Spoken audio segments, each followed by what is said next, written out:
Noba, melanjutkan cerita dari episode sebelumnya ya. Semoga kalian suka. Di episode sebelumnya, setelah mengalahkan Yan Yuan dari sekte boneka Dewa Mayat, Xiaoyan mendapatkan banyak cincin penyimpanan dari hasil rampasannya. Selain itu dia juga mendapatkan peti mati Dewa Iblis, yang mana bisa dijadikan wadah untuk memurnikan mayat di ranah keabadian dewa.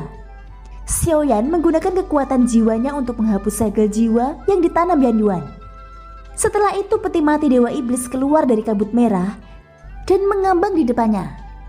Seluruh tubuh peti mati ini berwarna merah tua. Di sisi atasnya diukir dengan 9 tekstur berbeda. Mereka semua tampak seperti 9 monster yang belum pernah dilihat Xiaoyan. Ketika menatapnya untuk waktu yang lama, gambar tersebut rasanya seperti menggeliat. Bahkan Xiaoyan masih bisa merasakan tekanan kuat yang terpancar darinya. Tidak buruk. Peti mati ini memang merupakan harta karun, ucap Xiaoyan menunjukkan ekspresi puas. Setelah itu dia menyimpannya ke dalam cincin penyimpanan khusus. Bahan peti mati ini sangat keras. Aku tidak tahu apakah ini memiliki efek lain, gumam Xiaoyan. Lalu dia membalikan telapak tangannya. Ada lebih dari 10 cincin penyimpanan di telapak tangannya. Ini semua sesuatu yang dikumpulkan oleh Yan Yuan. Kekuatan jiwa Xiaoyan menyapu satu persatu cincin penyimpanan tersebut. Namun ekspresi kekecewaan langsung muncul di matanya. Ada beberapa hal, tapi kebanyakan tentang pemurnian boneka. Pada dasarnya tidak berguna bagiku, ucap Xiaoyan sedikit mengernyit. Segera setelah itu dia mengeluarkan pita penekan jiwa. Xiaoyan mengibarkan pita penekan jiwa, kemudian kabut ungu muncul. Kabut ungu ini tak lain adalah iblis Yetian. Apa yang ingin kamu lakukan? Mengapa kau membangunkanku? Ucap Yetian. Ada perang besar yang akan terjadi. Apakah kamu tertarik? Ucap Xiaoyan. Yetian adalah roh jahat. Dia lahir karena perang. Semakin intens peperangan, semakin kuat kekuatannya. Ini karena sumber kekuatannya berasal dari menyerap roh jahat. Perang besar? Aku tidak tertarik.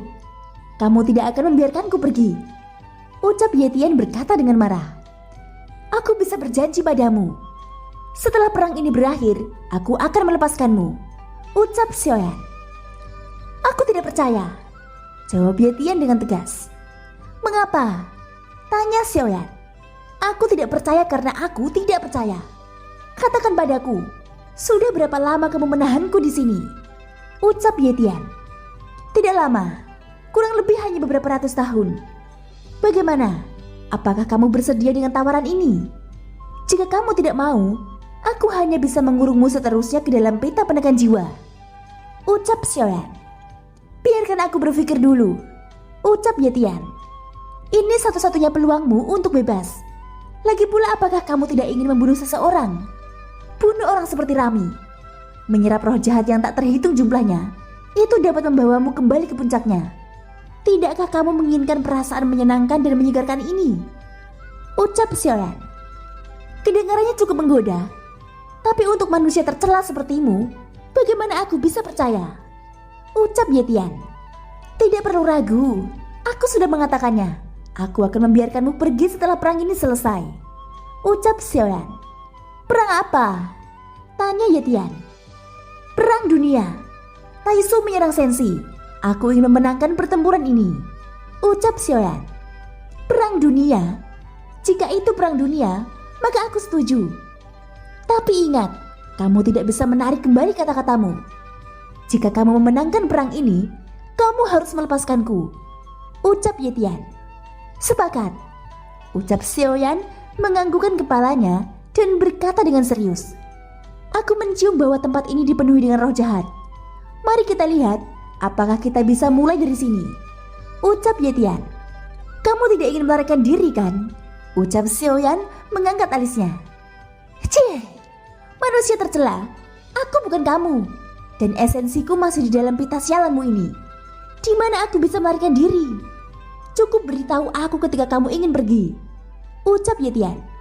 Baiklah, aku punya sesuatu di sini. Mungkin kamu bisa melihat apakah itu berhasil, ucap Xiaoyan. Setelah berbicara dia melemparkan cincin penyimpanan di tangannya ke arah Yetian.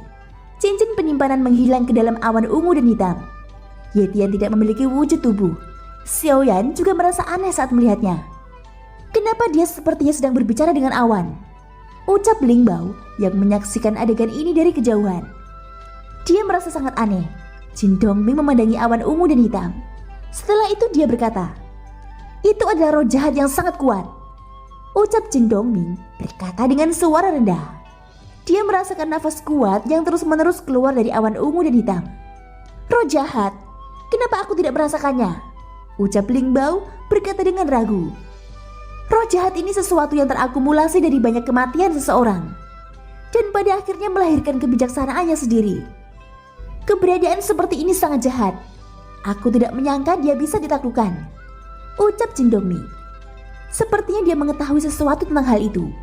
Jin Dongming, Ling Bao, Sung Gu dan Mogi, mereka berempat mengawasi dari kejauhan. Mereka tidak berani maju tanpa perintah Xiaoyan. Ekspresi keempat orang itu pada dasarnya sama. Terkadang terkejut, terkadang tercengang. Mereka selalu dibuat terkejut saat menyaksikan pertarungan Xiaoyan. Sekarang mereka sekali lagi melihat Xiaoyan mengeluarkan sesuatu yang aneh. Di mata mereka, keberadaan Xiaoyan selalu tak terduga. Sesaat kemudian beberapa cincin penyimpanan dilempar keluar dari awan ungu hitam. Tidak banyak manfaatnya. Sebagian besar mayat di dalam cincin ini terlalu lemah. Hanya kurang dari sepertiganya yang dapat digunakan. Yang kupilih hanya mayat yang memiliki darah bagus dan memiliki beberapa efek. Adapun yang lainnya, percuma saja, ucap Ye Tian. Berapa lama waktu yang kamu butuhkan untuk membentuk pasukan boneka iblis? Tanya Xiaoyan. Kondisi Sensi saat ini tidak diketahui. Xiaoyan masih ingin kembali dan melihatnya. Hanya mengandalkan dukungan dari dunia iblis kuno, Xiaoyan khawatir masih ada beberapa kesulitan. Dia masih harus mengandalkan diri sendiri. Jika dia mampu membentuk pasukan boneka iblis yang kuat dan menambahkan armor Dewa Void yang dia kumpulkan dan memberikannya kepada setiap boneka, ini akan membuat kekuatan bonekanya lebih kuat. Taisu ingin menyulut perang dengan perang. Kemudian Xiaoyan bisa melakukan hal yang sama dengan mereka, menggunakan metode mereka melalui armor Dewa Void. Untuk mewujudkan semua ini, Xiaoyan perlu bekerja sama dengan Ye Tian. Itu karena Ye Tian bisa membuat pasukan boneka yang kuat. Setelah memakai armor Dewa Void, kekuatan tempurnya tidak hanya tidak lebih lemah dari Taisu, mungkin bahkan lebih kuat.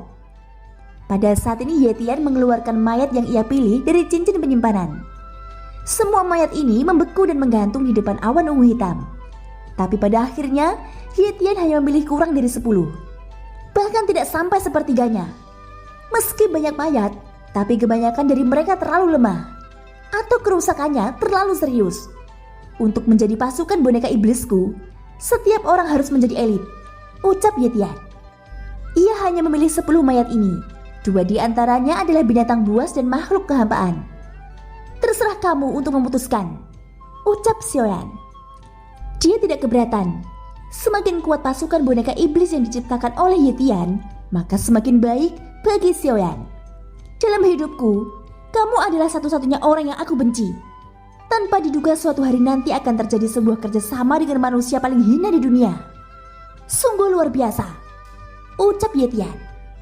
Thank you guys sudah mendengarkan ceritaku di episode kali ini sampai akhir. Ikutin terus kelanjutan episode-episode berikutnya ya. Jangan lupa subscribe, like, dan komennya.